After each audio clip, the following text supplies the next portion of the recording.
Vicky express में आपका स्वागत है। आज की कहानी है अलिफ लैला दरियाबार की शहजादी की कहानी।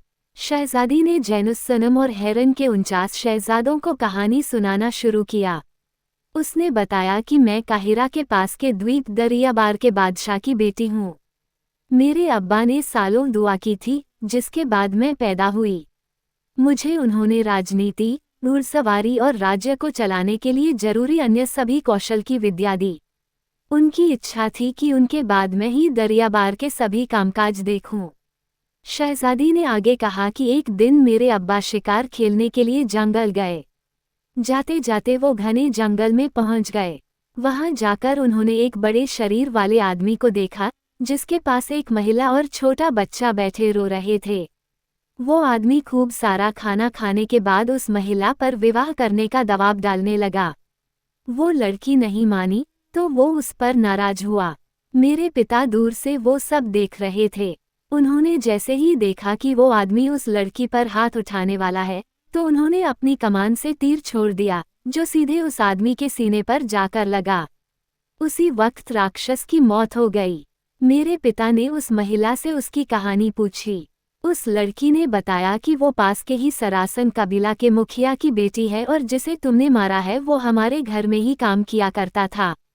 उसकी नज़र मुझ पर बहुत पहले से थी। एक दिन मौका पाकर वो मुझे और मेरे बेटे को इस जंगल में ले आया और शादी करने के लिए जोर डालने लगा। अब मुझे समझ नहीं आ रहा है कि मैं अपने घर वापस जाकर क्या कहूँगी। शहजादी ने कहा कि उस लड़की की बात सुनते ही मेरे पिता उसे अपने साथ अपने महल ले आए। उन्होंने उस महिला और उसके बेटा का काफी ख्याल रखा। जैसे ही उस महिला का बेटा बड़ा हो गया, तो सभी ने मेरी और उस लड़के की शादी की बात शुरू कर दी। वो लड़का बलवान और बुद्धिमान था, इसलिए मेरे अब्बा ने हमारा निकाह तय कर दिया। उसके बाद उन्होंने शादी से कुछ दिन पहले ही उस लड़के से कहा कि तुम मेरी बेटी से निकाह करने वाले हो। मैं शादी के बाद तुम्हें यहाँ का बादशाह बना दूंगा। ये सुनकर वो लड़का बहुत खुश हुआ। तभी दरियाबार के बादशाह ने कहा कि बस मेरी एक शर्त है। उस लड़के ने मेरे अब्बा से पूछा कि आखिर वो शर्त क्या है। तब मेरे पिताजी ने कहा कि तुम मेरी बेटी से निकाह करने के बाद किसी दूसरी लड़की से शादी नहीं करोगे। अगर तुम ये वादा करोगे तो ही मैं तुम्हारा निकाह अपनी बेटी से कराऊंगा। ये सुनते ही उस लड़के को गुस्सा आ गया।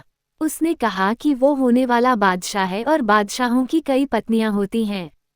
इतना सुनते ही बादशाह ने वो निकाह तोड़ दिया। इससे उस लड़के को इतना गुस्सा आया कि उसने मेरे पिता को जान से मार दिया। फिर वो मुझे मारने के लिए ढूंढने लगा। तभी मंत्री ने मुझे एक गुप्त रास्ता दिखाकर वहां से भागने के लिए कहा। मैंने भी ठीक वैसा ही किया। मैं भागकर एक जहाज में बैठ गई। तभी नदी में इतना तेज तूफान आया कि जहाज डूब गया। किसी तरह से मैं बचकर नदी के किनारे पहुंच गई। वो एक सुनसान जगह थी। वहां दूर दूर तक कोई भी नहीं था। मैं जोर जोर से रोने लगी। एक दिन बाद वहां कुछ लोग आए। उन्होंने मुझसे मेरे बारे में पूछा, लेकिन डर कर मैं और ज्यादा रोने लगी। उसके बाद एक घोड़े में एक लड़का आया और मुझसे फिर सवाल करने लगे। उसने मुझसे कहा कि वो शहजादा है और वो मेरी मदद करना चाहता है। मैंने उस पर भरोसा करके उसे सब कुछ बता दिया। तब वो तुरंत मुझे अपने घर ले गया और अपने परिवार से मिलवाया। कुछ समय बाद उस लड़के के घरवालों ने मेरी और उस लड़के की शादी करवा दी। शादी के पहले दिन ही उसके राज्य में दुश्मनों ने हमला कर दिया। कुछ ही देर में उन्होंने उस राज्य के सभी लोगों को मार दिया। किसी तरह मैं और मेरा पति वहां से भाग गए। हमें पास की ही नदी में एक नाव दिखी। हम तुरंत उस पर बैठ गए। हवा का रुख उल्टा और तेज था, इसलिए हमारी नाव किसी गलत दिशा की ओर चली गई। तभी सामने से एक बड़ा सा जहाज आ रहा था। हमने उनसे मदद मांगी। बाद में पता चला कि उसमें डाकू बैठे थे। उन्होंने हम दोनों को कैदी बना लिया। वो 7 डाकू थे। सभी चाहते थे कि मैं उनकी सेविका बन जाऊं। इसी वजह से सभी आपस में लड़ने लगे। अंत में एक डाकू ने सबको मार दिया और मुझसे कहा कि मैं तुम्हें अपनी सेविका नहीं बनाना चाहता, लेकिन मेरे मालिक को सेविका चाहिए। मैं उनको तुम्हें सौंप दूंगा। उसने मुझसे पूछा कि ये आदमी कौन है। तो मैंने बताया कि वो मेरे पति हैं। ये सुनते ही उस डाकू ने मेरे पति को जहाज से नीचे फेंक दिया। शहजादी ने आगे कहा कि तभी उस समुद्र में वो राक्षस आ गया जिससे जैनुस सनम आपने मुझे बचाया। वो मुझे उस डाकू से छुड़वाकर यहाँ जंगल की इस गुफा में ले आया। शहजादी की इस कहानी को सुनते ही जैनुस सनम ने कहा कि तुम अब सुरक्षित हो। मेरे साथ जो 49 युवा लड़के हैं वो सभी हेरन के शहजादे हैं। तुम इनमें से किसी से भी शादी कर सकती हो। शहजादी ने जैनुस सनम से कहा कि मैं अगर शादी करूंगी तो सिर्फ आपसे ही। आपने ही मेरी जान बचाई है। सभी शहजादों ने इस बात को मान लिया। सबने खुशी खुशी दोनों की शादी करवा दी। खुशी के मारे जैनुस सनम ने भी अपना सच सबको बता दिया। जैनुस सनम ने कहा कि मैं भी एक शहजादा ही हूँ। उसने अपने सभी भाइयों को बताया कि मैं पिरोज माँ का बेटा हूँ जिसे चचेरे भाई सुमेर ने अपने राज्य में पाला पोसा है। ये सुनते ही शहजादी ने कहा कि मुझे आप तो पहले से ही शहजादे जैसे लगते थे। इस बात को सुनकर वो लड़की खुश थी, लेकिन जैनुस सनम से उसके भाइयों को जलन होने लगी। उनके मन में हुआ कि अब्बा इसे अभी से इतना मान देते हैं। अगर उन्हें पता चला कि ये उनका ही बेटा है तो वो अपना सब कुछ इसी के नाम कर देंगे। इतना सोचते सोचते ही सभी शहजादों ने जैनुस सनम को जान से मारने की योजना बना ली। उसे रात भर पीटते रहे और जब उन्हें लगा कि वो मर गया तो वहां से भाग गए। उसके बाद सारे शहजादे अपने राज्य हेरन चले गए। सुबह होते ही उस लड़की ने अपने पति को बाहर बुरी हालत में पड़ा देखा तो रोने लगी। कुछ देर बाद शांत होने पर उसने देखा कि उसके पति की सांसें चल रही हैं। वो वहां से भागकर हकीम को ढूंढने के लिए चली गई। जब वापस लौटी तो देखा कि उसका पति वहां नहीं था।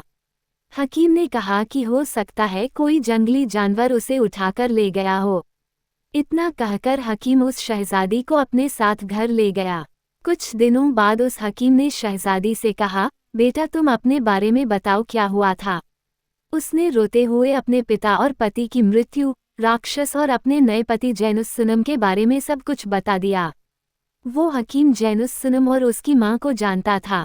उसने कहा, शहजादी शायद आपको नहीं पता, लेकिन महाराज ने जैनुस सनम की माँ पिरोज को अपने पास वापस बुलवा लिया है और उन्हें पता चल गया है कि जैनुस सनम उनका बेटा है। तब से ही वो बहुत परेशान हैं। इतना कहकर उस हकीम ने कहा कि चलो मैं तुम्हें हेरन राज्य ले चलता हूँ। शहजादी ने कहा, ठीक है, मैं उन सभी शहजादों के बारे में बादशाह को बता दूंगी। हकीम ने लड़की को सतर्क करते हुए कहा कि ऐसा बिल्कुल मत करना। अगर तुम्हें शहजादों ने देख लिया तो वो तुम्हें भी मार डालेंगे। पहले मैं जाकर बादशाह की पत्नी यानी जैनुस सनम की माँ से मिलकर उन्हें जब कुछ बता दूंगा। हेरन पहुंचकर हकीम किसी तरह से मलिका पिरोज से मिला और उन्हें जैनुस सनम, उसकी पत्नी, राक्षस के साथ ही अन्य सभी बातें बता दी। ये सब जानकर पिरोज की आंखों से आंसू निकलने लगे। उसने हकीम से कहा कि तुम कल मेरी बहू को यहाँ ले आना, मैं उससे मिलना चाहती हूँ। हकीम वहां से चला गया और बेगम पिरोज रोते रोते बेहोश हो गई। इस बात की खबर मिलते ही बादशाह पिरोज से मिलने आए और तबीयत खराब होने का कारण पूछने लगे। बेगम पिरोज ने हकीम द्वारा बताई गई सारी बातें बादशाह को बता दी। ये जानते ही बादशाह ने अपने सभी 49 बेटों को जैनुस सनम को मारने के आरोप में कारागार में बंद करने का आदेश दे दिया। सैनिकों ने बादशाह के आदेश का पालन करते हुए सभी शहजादों को कारागार में डाल दिया। सुबह होते ही हकीम जैनुस सनम की पत्नी को लेकर महल पहुंच गया। बादशाह और उसकी बेगम ने उन दोनों का अच्छे से स्वागत किया। तीनों जैनुस सनम की याद में कई दिनों तक दुखी रहे। फिर जैनुस सनम ने बादशाह से अपने पति के हत्यारों को सजा देने की मांग की। बादशाह ने तुरंत सभी शहजादों को 4 दिन बाद मौत की सजा देने का ऐलान कर दिया। इधर हेरन का पुराना दुश्मन जैनुस सनम के मरने की खबर मिलते ही राज्य पर फिर से हमला करने की तैयारी कर रहा था। उसने तैयारी खत्म करते ही राज्य पर हमला कर दिया। कुछ देर हेरन के सैनिक उनसे लड़ते रहे, लेकिन वो उन्हें राज्य पर घुसने से रोक नहीं पाए। तभी घोड़े पर सवार एक युवक कुछ सैनिकों के साथ वहां पहुंचा। उसने कुछ ही देर में दुश्मनों को खत्म कर दिया। बादशाह उस युवक को धन्यवाद करने के लिए आगे बढ़े। तभी बादशाह ने देखा कि वो कोई और नहीं जैनुस सनम ही है। जैनुस सनम को देखते ही बादशाह ने उसे गले लगा लिया। उसे जिंदा देखकर बादशाह इतने खुश थे कि उनके मुंह से कुछ आवाज नहीं निकली। जैनुस सनम ने खुद ही कहा, मैं आपका बेटा हूँ। सबने मुझे मरा हुआ समझ लिया था, लेकिन मुझे एक किसान जख्मी हालत में उठाकर अपने गांव ले गया था। उसने मेरा इलाज किया और मैं ठीक हो गया। जब मैंने अपने राज्य वापस आने की सोची तो पता चला कि हेरन का दुश्मन हमारे राज्य पर हमला करने वाला है।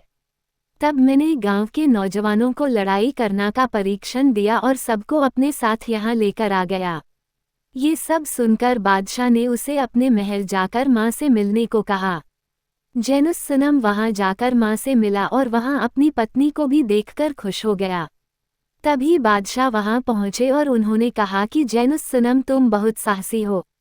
राक्षस से तुम्हारी लड़ाई और अन्य सारी चीजें मैं जानता हूँ। जैनुस सनम ने कहा कि अब्बा, आपको ये सब भाइयों ने बताया होगा ना। गुस्से में बादशाह ने जैनुस सनम से उनका नाम न लेने को कहा। जैनुस सनम की माँ ने उसे बताया कि हम सबको पता है कि तुम्हें मारने की कोशिश किसने की थी। अब तुम्हारे सभी भाइयों को सजा मिलेगी। उनको बादशाह मृत्यु दंड सुना चुके हैं। ये सुनकर जैनुस सनम ने बादशाह से कहा कि वो आपके बेटे और मेरे भाई हैं, इसलिए उन्हें छोड़ दीजिए। हाँ, उन्होंने काफी बड़ा गुनाह किया है, लेकिन उन्हें एक मौका मिलना चाहिए। जैनुस सनम की बात मानकर तुरंत बादशाह ने सैनिकों से शहजादों को बंदीगृह से उनके पास लाने के लिए कहा। जैसे ही सारे शहजादे वहां पहुंचे, जैनुस सनम ने उन्हें गले से लगा लिया। ये सब देखकर बादशाह ने खुश होकर जैनुस सनम को राज्य का युवराज घोषित कर दिया। फिर बादशाह ने युवराज जैनुस सनम की जान बचाने वाले किसान और उनकी बहू को वहां लाने के लिए हकीम को काफी सारा इनाम दिया। इतनी कहानी सुनाकर शहरजाद चुप हो गई। दुनियाजाद ने उसके किस्से की काफी प्रशंसा की। ये सुनकर शहरजाद ने कहा, मेरे पास ऐसी ही मनोरंजक एक और कथा है। अगर बादशाह मुझे जान से न मारे तो मैं कल सुबह उन्हें वो कहानी सुनाना चाहूंगी। बादशाह ने अनुमति दे दी। इस कहानी को जानने के लिए दूसरी स्टोरी पढ़ें। सुनने के लिए धन्यवाद। मेरा चैनल सब्सक्राइब करें, लाइक और शेयर भी करें। धन्यवाद।